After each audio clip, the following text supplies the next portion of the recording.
మీరు కూడా 10 మంది ముందు మాట్లాడాలి అని అంటే ఖచ్చితంగా వెస్టీజ్ని సీరియస్గా కెరియర్గా బిల్డ్ చేయండి. ఎవరి మాటలు అవసరం లేదు, మీ ఇంట్లో వాళ్ళ మాటలు కూడా అవసరం లేదు. కొన్నిసార్లు చెప్తా నేను, ఒకప్పుడు మా సారు వద్దన్న పర్సనే కదా, మరి ఇప్పుడు ఏమంటున్నారు అని అంటే ఈరోజు అతనే ఇద్దరం కలిసే వచ్చినాము. ఆయనకు వేరే పని ఉండి నన్ను ఇక్కడ, నేను అక్కడ ఆయన వదిలేసి నేను ఇక్కడికి వచ్చిన, ఆయన డ్రైవ్ చేసుకుంటూ వచ్చిన కారు ఒక మాట అన్నారు అనమాట, సంధ్య ఒకవేళ వెస్టీజ్ అవకాశం తీసుకోకపోతే మనం నిజంగా ఒక సెకండ్ హ్యాండ్ కారు కూడా కొనుక్కునే వాళ్ళని కాదు.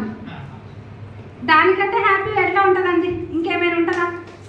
ఆలోచించండి ఒకసారి. అంటే చిన్న చిన్నవి ఒకప్పుడు వద్దన్న పర్సనే కదా. అవకాశం ఏంటి అని అంటే విన్నది మీరు, చూసింది మీరు, డెసిషన్ తీసుకోవాల్సింది కూడా